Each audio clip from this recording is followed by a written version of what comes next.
Nadargul, Manchirevula, Gopanpally, Puppalaguda, Vattinagulapally, Shamirpet, fourth city ఇలా ఒక్క చోటు అని కాదు, నగరం చుట్టూ విలువైన భూములపై పెద్దలు గద్దల్లా వాలుతున్నారు.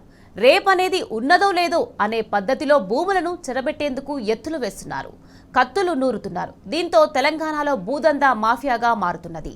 తెర వెనుక తెర ముందు సర్కార్ పెద్దలే సూత్రధారుడై పాత్రధారుడై గురి పెడుతుండడంతో వాళ్ళ సోదరులు, బంధువులు, చివరికి ప్రధాన అనుచరులు సైతం పోటీ పడి మరీ భూములను కబ్జా పెడుతున్నారు.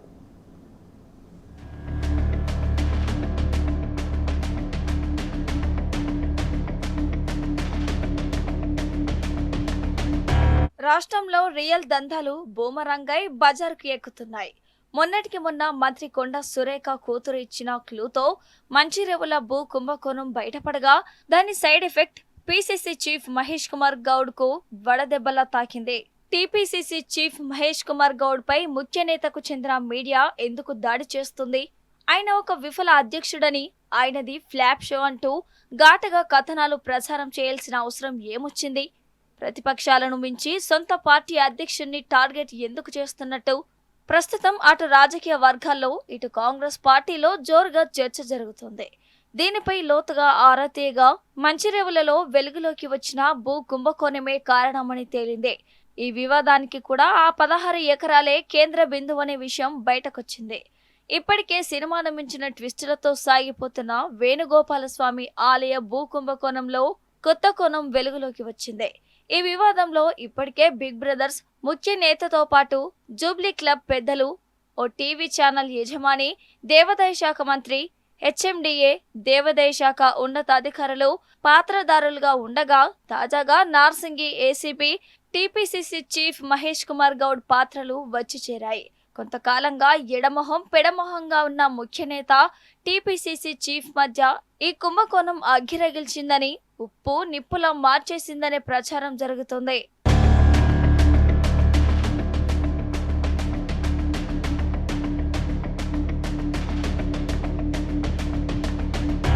మంచిరేవులలోని 293 సర్వే నంబరు ఉన్న ఆలయ భూముల్లోని 12.13 ఎకరాల భూమిపై వివాదం ఉంది.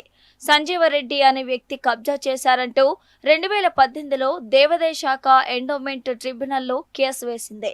అకస్మాత్తుగా 2024 డిసెంబర్లో దేవాదాయ శాఖ అధికారులు ట్రిబ్యునల్ కేసును ఉపసంహరించుకున్నారు.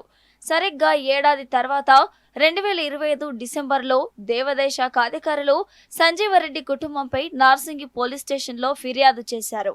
దీంతో పోలీసులు ఆ కుటుంబానికి చెందిన పలువురు సభ్యులను ఒక రోజంతా స్టేషన్లోనే ఉంచినట్టు తెలిసిందే.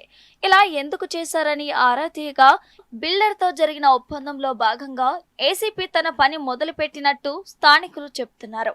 అయితే కాసుల వేటలో భాగంగా 30 ఫీట్ల రోడ్డును 100 ఫీట్ల మాస్టర్ ప్లాన్ రోడ్డుగా మార్చి దాన్ని అష్టవంకరలు తిప్పి మొత్తం 114 ఎకరాల దేవాదాయ భూమిని కొట్టేసేందుకు స్కెచ్ వేసిన బిగ్ బ్రదర్స్ కు నార్సింగ్ ఏసీపీకి వ్యవహారం తెలిసిందట. ఏసీపీ స్థాయి అధికారి నేరుగా రియల్ ఎస్టేట్ వివాదాల్లో తలదూర్చి ఆయన కొడుకుకు సంబంధించిన కంపెనీ పేరు మీద 16 ఎకరాల భూమి డెవలప్మెంట్ ఒప్పందం చేసుకోవడం బిగ్ బ్రదర్స్ కు మింగుడు పడనట్టు సమాచారం. ఏసీపీ ఇంత ధైర్యం ఎలా చేశారని ఆరా తీయగా ఆయన మహేష్ కుమార్ గౌడ్ కు బావాని తేలిందట. దీంతో వారు నేరుగా మహేష్ కుమార్ గౌడ్ ను పిలిపించి 16 ఎకరాల భూమి జోలికి రావద్దని హెచ్చరించినట్టు విశ్వసనీయంగా తెలిసిందే. బిల్డర్తో చేసుకున్న ఒప్పంద పత్రాలను కూడా తమకు అప్పగించాలని డిమాండ్ చేసినట్టు సమాచారం. ఇది జరిగిన కొన్ని రోజులకే నార్సింగి ఏసీపీ దీర్ఘకాలిక సెలవులపై వెళ్లిపోయినట్టు ప్రచారం జరుగుతుంది. దీంతో బిగ్ బ్రదర్స్ ఆగడాలను టీపీసీసీ చీఫ్ నేరుగా ముఖ్య నేత దృష్టికి తీసుకెళ్లినట్టు చెప్తున్నారు. అయినా ఎలాంటి చర్యలు లేకపోవడంతో అంతర్గతంగా రగిలిపోయినట్టు తెలుస్తుంది.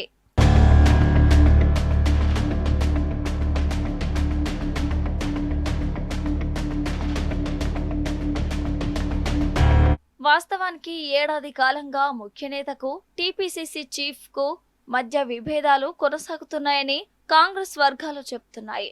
బీసీ వాదం బలపడుతున్న నేపథ్యంలో బీసీ నాయకుడిగా తనకు ముఖ్యమంత్రి పదవి దక్కుతుందని మహేష్ కుమార్ గౌడ్ పలు సందర్భాల్లో ప్రస్తావించినట్టు ఆయన సన్నిహితులు చెప్తున్నారు. దీంతో మహేష్ కుమార్ గౌడ్ పక్కలో బెల్లంలా మారారని ముఖ్య నేత భావించారని, అప్పటి నుంచి ఆయన్ను రాజకీయంగా తొక్కడం మొదలుపెట్టారని ప్రచారం జరుగుతుంది. మహేష్ కుమార్ గౌడ్ కూడా ఏమాత్రం తగ్గటం లేదని చెప్తున్నారు. దీనికి తోడు మంచిరేవులలో తన బంధువుల భూమిని లాక్కోవడం, తనకే వార్నింగ్ ఇవ్వడాన్ని మహేష్ కుమార్ సీరియస్ గా తీసుకున్నారని ప్రచారం జరుగుతుంది. మొత్తం 4 అంశాలపై సమగ్రంగా వివరాలు సేకరించి అధిష్టానానికి నివేదికలు పంపినట్టు ముఖ్యనేత వర్గం అనుమానిస్తోంది. ముఖ్యనేత ఆయన సోదరుల వ్యవహార శైలితో పాటు మంచిరేవులలోని 293 సర్వే నెంబర్లో ఉన్న వేణుగోపాల స్వామి ఆలయ భూములను కొల్లగొట్టేందుకే బిగ్ బ్రదర్స్ వేసిన స్కెచ్, అసలు కాంగ్రెస్ నేతలను పక్కన పెట్టి వలస కాంగ్రెస్ నేతలకు నామినేటెడ్ పోస్టులు ఇవ్వడం, ఖమ్మం జిల్లా వెలుగుమట్లలో పేదల ఇండ్లను కూల్చి భూములను ఆక్రమించేందుకు చేసిన కుట్రలు, పాలనాపరమైన వైఫల్యాలతో యువత, రైతులు పార్టీకి దూరమవుతున్న తీరుపై సమగ్ర వివరాలతో అంతర్గత నివేదికలు తయారు చేసి ఢిల్లీ పెద్దలకు పంపినట్టు ముఖ్యనేత వర్గం భావిస్తుందట.